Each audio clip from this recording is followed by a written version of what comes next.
बोल जाती है।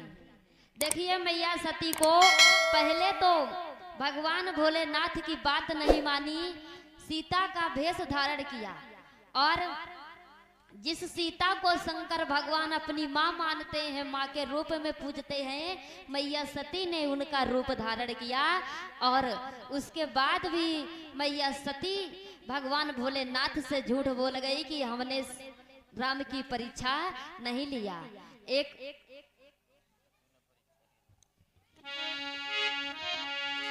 कि कछु न परीक्षा लीनी गोसाई कीन प्रणाम आपकी नाई।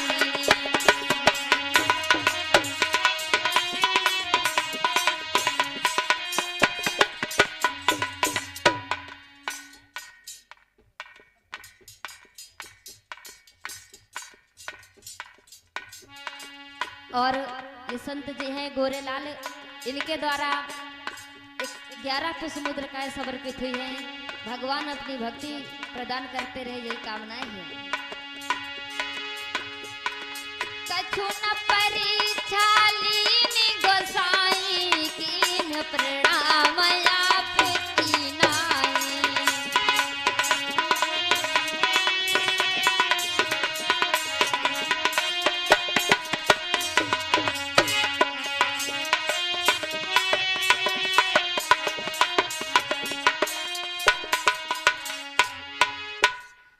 मैया सती ने भगवान भोलेनाथ से झूठ बोल दिया कि हे प्रभु, हे स्वामी, हमने कोई भी परीक्षा नहीं लिया है। आज भोलेनाथ समझ गए कि वारे सती, तुम तो हमसे भी ज्यादा निकली, हमसे भी ज्यादा निकली।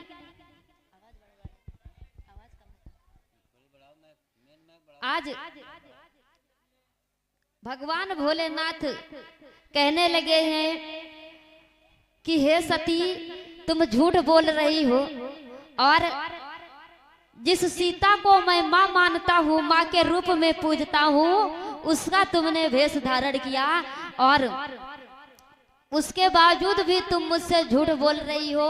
इसलिए हे सती, आज के बाद, आज से तुम मेरी पत्नी नहीं बल्कि आज से तुम मेरी माँ हो। मैं तुम्हें आज से अपनी माँ का दर्जा दूंगा। आज भोलेनाथ ने कहा है कि हे सती, आज से मैं तुम्हें अपने पत्नी के रूप में नहीं देखूंगा बल्कि आज से तुम मेरी माँ हो, क्योंकि तुमने मेरी मैया सीता का भेष धारण किया है। इसलिए मैं तुम्हें अपनी माँ के रूप में देखूंगा। श्री सुखदेव जी ने बताया, हे राजन परीक्षित, इतना कह करके भगवान भोलेनाथ समाधि लगा लेते हैं। श्री सुखदेव जी ने बताया, हे राजन परीक्षित, भगवान भोलेनाथ 1-2 वर्ष नहीं, 10 वर्ष नहीं, भगवान भोलेनाथ ने 87,000 वर्ष की समाधि लगाई। और जब भोलेनाथ ने समाधि लगाई है तो मैया सती बैठी है, चरणों पर बैठी है और इंतजार कर रही है कि हे भोलेनाथ, ये तुम्हारी समाधि कब टूटेगी? जो अखंड समाधि लगा लिए हैं ये कब खत्म होगी? कब तुम्हारे नेत्र खुलेंगे? तो आज मैया सती भोलेनाथ से कह रही है, अपने मन में विचार कर रही है। क्या?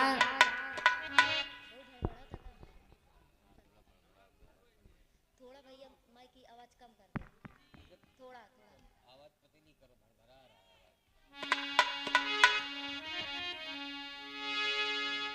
जय श्री राधे। हाँ, अब सही। मैया सती कह रही है, रूठे रूठे मेरे भोला, रूठे रूठे मेरे भोला, मनाऊं कैसे? रूठे रूठे मेरे भोला।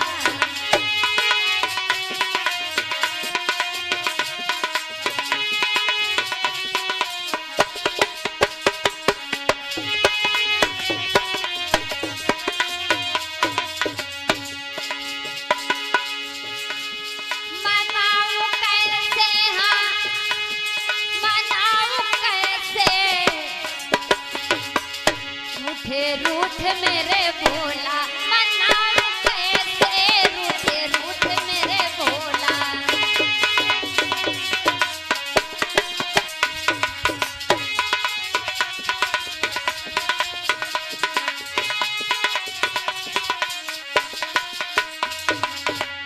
और पीछे पीछे फिरूं बोला के,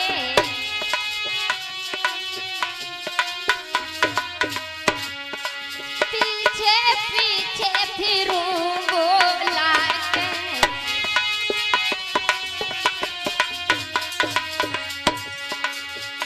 तब वो अखियां ना खोले छोटू भैया, तब वो अखियां ना खोले, भुलाऊं कैसे रूठे रूठ मेरे भोला, मनाऊं कैसे रूठे रूठ मेरे भोला।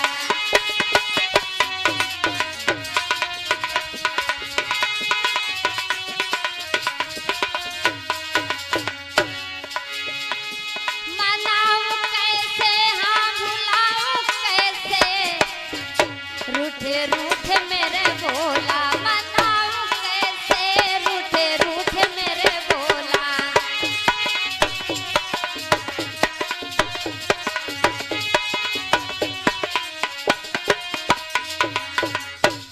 आज मैया सती बहुत घबराई हुई है।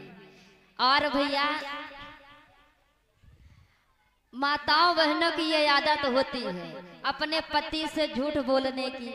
और परीक्षित महाराज कभी कभी तो ऐसी माताएं बहनें होती हैं, ऐसी पत्नियां होती हैं कि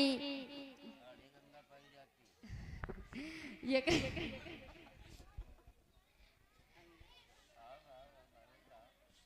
और एक बात बताइए, कौन सी ऐसी पत्नी है जो अपने पति के सुबह उठ करके पैर स्पर्श करती है, चरण छूती है? हाथ उठाओ, कौन छूती है?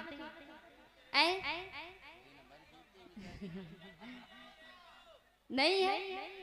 और कौन सा ऐसे पति हैं जो सुबह उठते पत्नियों के चरणों में गिर जाते हैं? तुम हाथ उठाओ।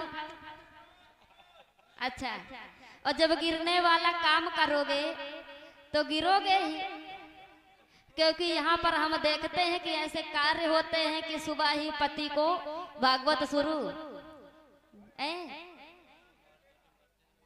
देखिए पत्नी अगर, क्योंकि पत्नी का यह धर्म होता है कि पति जब किसी भी लड़की की शादी होती है तो उसका कोई भी देवी देवता नहीं होता है, सर्वप्रथम उसका देवता होता है तो उसका पति होता है।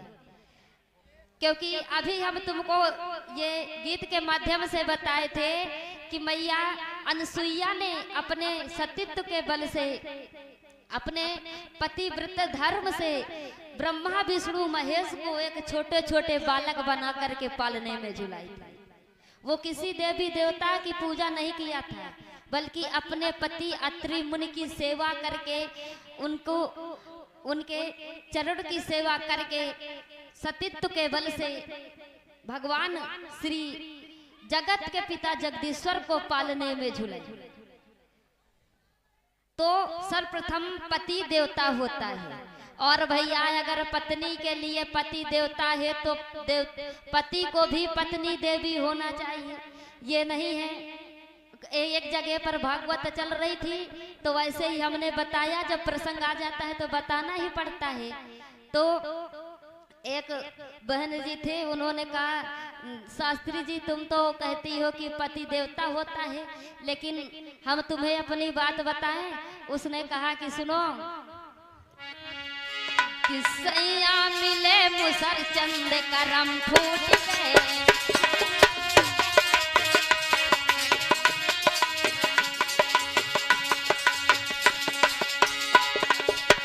सैया मिले मुसर चंद करम फूट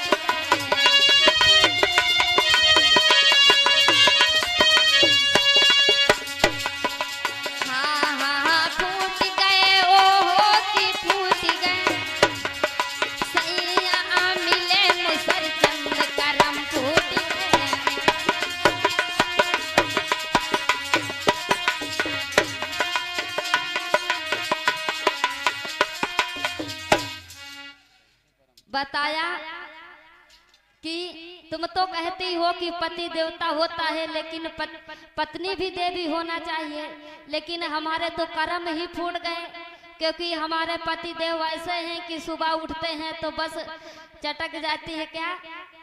हाँ, तो कर्म जो ऐसे पति होते हैं उनकी पत्नियों के कर्म फूट ही जाते हैं, क्योंकि जब देखिए किसी भी जो गाड़ी होती है अगर उसका ड्राइवर सही नहीं है तो सारे लोग गाड़ी का एक्सीडेंट तो होना ही होना है। ड्राइवर सही नहीं है तो सभी लोग तो जाएंगे उसके साथ में। तो पति जो होता है, घर का मुखिया जो होता है, वो सही होना चाहिए।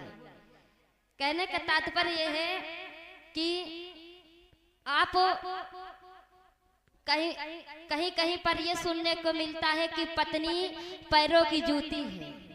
लोग कहते हैं कि पत्नी पैरों की जूती होती है, पैरों में पहनने वाले जो होते हैं उसकी तुलना पत्नियों से करते हैं। लेकिन भैया अगर तुम जूती बना करके रखोगे तो वो तो बन ही जाएंगी। अगर पत्नी चाहे तो पति को कितनी भी समाज से अपमानित कर सकती है, और अगर पत्नी चाह ले तो आपको कितना सम्मान दिला दे कि आपको समाज में लोग कहेंगे कि देखो फलाने आ रहे हैं या बहुत अच्छे हैं, आपको सम्मान मिलेगा। लेकिन जिस देवी को सर की पगड़ी बना करके रखना चाहिए, आप उसको पैरों की जूती में गिनती करते हैं।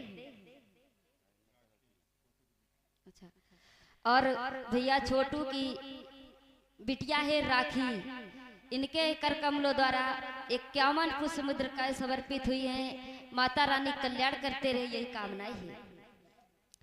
तो जिस देवी को सर की पगड़ी बना करके रखना चाहिए, क्योंकि पत्नी सर की पगड़ी होती है, सर की पगड़ी होती है। सर की पगड़ी जब दूल्हा सजता है तो सर में बांधता है ना, तो सुंदर लगता है। तो अगर पत्नी को आप देवी बना करके रखोगे तो वो तुम्हारे सर की पगड़ी बन करके तुम्हारी शोभा बढ़ाती रहेगी। बोलिए शंकर भगवान की, बोलिए वृंदावन बिहारी लाल की। आज इधर मैया सती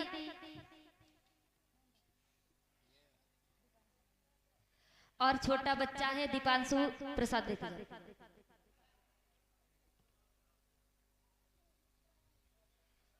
छोटा बच्चा दीपांशु, इनके द्वारा 11 पुष्प मुद्रिकाएं समर्पित हुई। भगवान कन्हैया कल्याण करते रहे, आगे चल करके अपने माता पिता का नाम रोशन करे, यही कामना है। बोलिए शंकर भगवान की। आज मैया सती भगवान भोलेनाथ से झूठ बोल गई, और जब झूठ बोली तो शंकर जी समाधि लगा लिए, तो मैया सती बैठी है, इंतजार कर रही हैं कि कब भोलेनाथ की समाधि टूटेगी। और हम काफी दिन हो गए भोलेनाथ को समाधि में लीन हैं। श्री सुखदेव जी ने बताया, हे राजन परीक्षित, धीरे धीरे करके जब भगवान भोलेनाथ की समाधि टूटी है तो मैया सती को देखा कि सती जी चरणों को पकड़े हुए बैठी हैं और पूरा शरीर सूख गया, क्योंकि काफी दिन समाधि लगाई हुई थी। लेकिन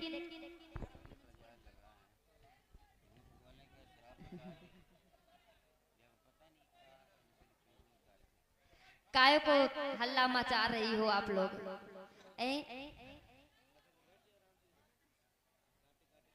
देखिए,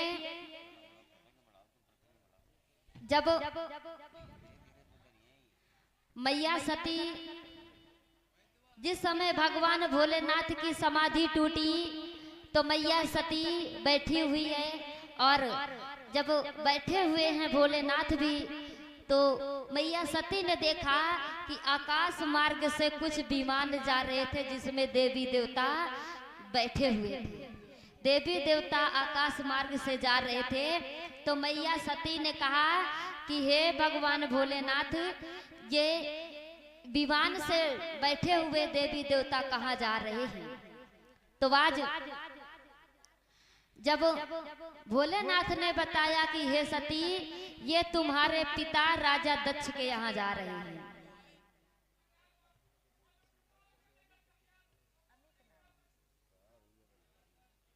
और अमित कुमार इनके द्वारा 21 पुष्प मुद्रिकाएं समर्पित हुई हैं। माता रानी कल्याण करते रहे। आज जब भोलेनाथ ने बताया कि ये तुम्हारे पिता राजा दक्ष के यहाँ जा रहे हैं, तो मैया सती ने जवाब दिया है कि हे भोलेनाथ, अगर तुम्हारी आज्ञा हो जाए तो मैं भी जा सकती हूँ।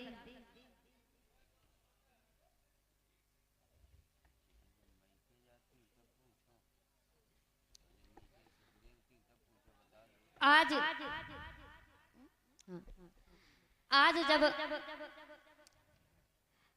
मैया सती ने कहा कि हे स्वामी, हम भी जाना चाहते हैं, तो भोलेनाथ ने कहा कि हे देवी, वहां पर तुम्हारे पिता राजा दक्ष के यहाँ यज्ञ है, लेकिन उस यज्ञ में सभी को निमंत्रण है, तुम्हारी बहनों को निमंत्रण है, लेकिन तुम्हारे लिए निमंत्रण नहीं आया है। और हम बता दें,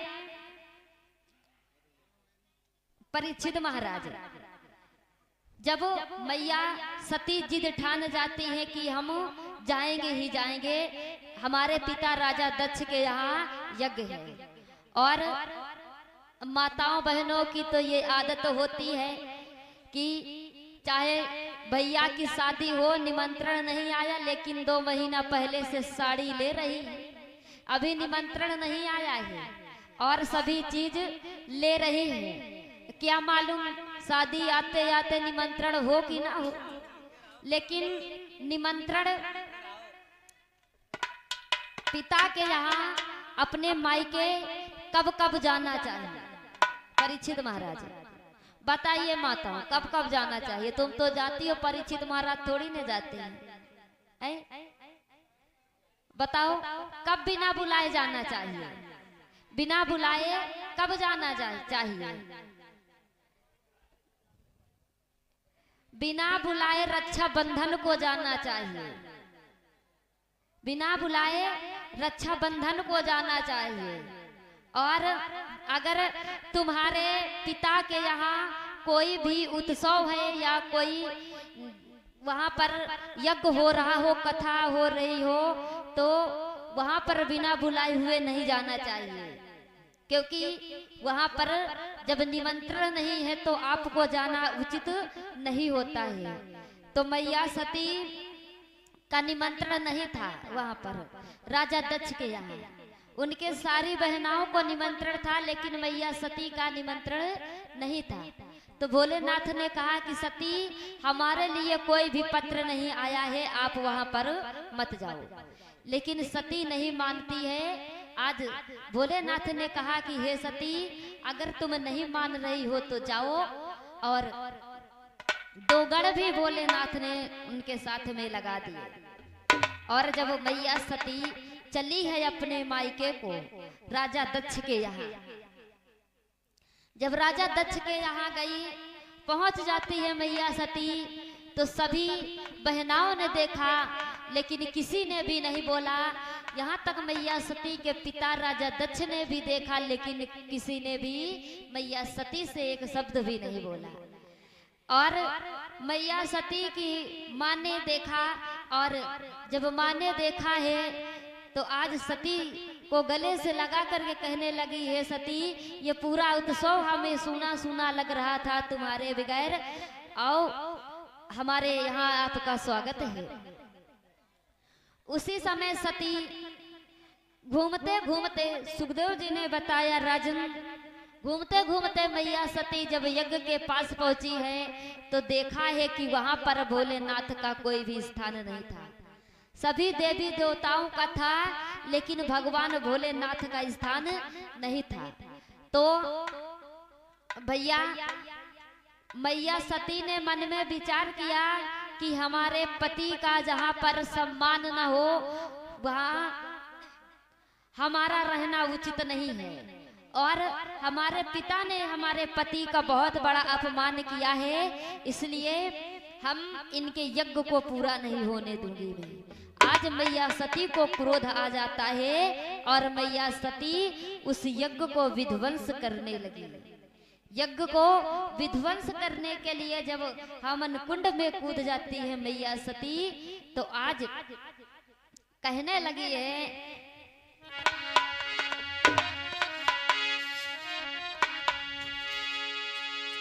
कि हे दसों दिशाओं महिपालो, हे सूर्यदेव साक्षी रहियो, हे पवन देव यदि जा सको तो प्रभु से संदेशा कहियो।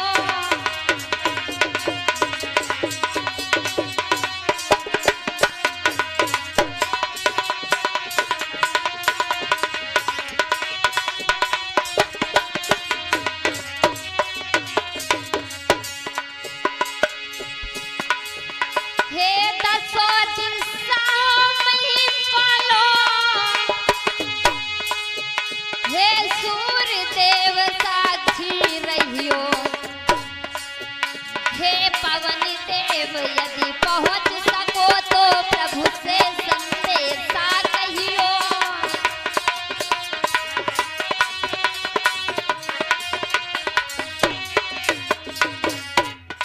आज मैया सती उसी समय कहने लगी है कि हे दसों दिशाओं, हे भगवान सूर्य, आपको साक्षी मान करके मैं इस हवन कुंड को विध्वंस कर रही हूँ, और आप मेरे पति भोलेनाथ के पास अगर जा सको तो मेरा संदेशा कह देना कि सती हवन कुंड में कूद गई है।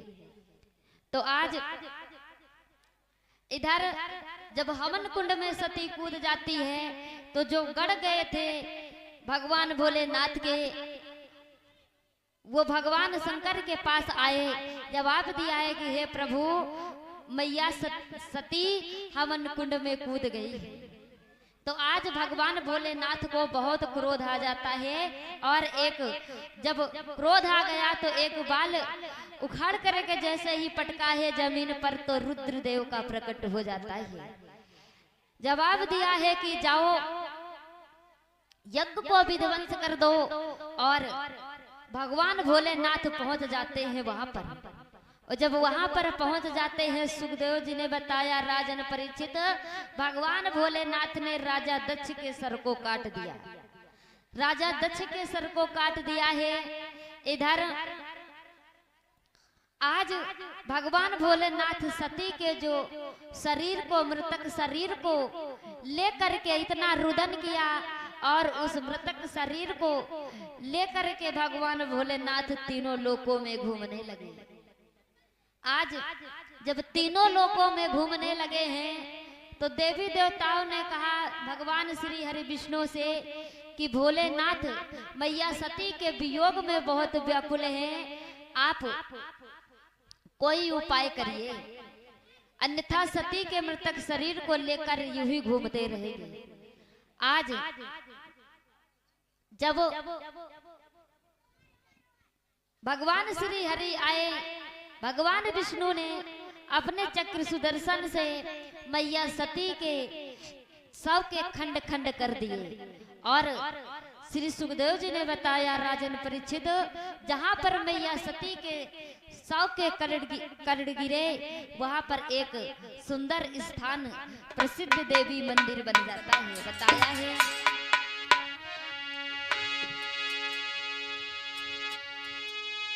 कि कलकत्ता में केस गिरे जहां कालिका माई, आसाम में गिरा मुख जहां कुमख्या माई, और केस गिरे हैं जाई कलकत्ता जहां कालिका माई।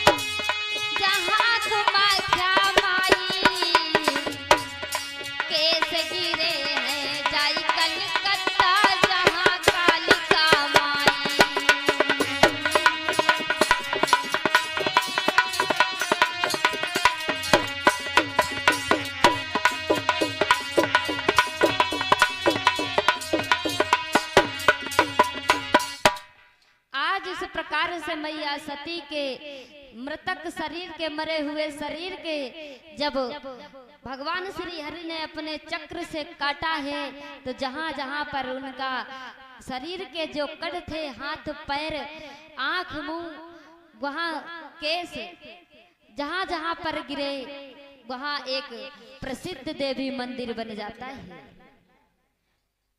बोलिए शंकर भगवान की। श्री सुखदेव जी ने बताया, हे राजन परीक्षित, इस प्रकार से जब सती की मृत्यु हो जाती है तो वही मैया सती हिमांचल नगर के राजा, जो हिमालय के राजा थे, राजा हिमांचल के यहाँ, उनके यहाँ पार्वती के रूप में प्रकट हुई। श्री सुखदेव जी ने बताया, हे राजन परीक्षित, कि उमा जन्म की कथा सुनो मेरे दादा आज चितलाई, हिमांचल घर आज रे छोटी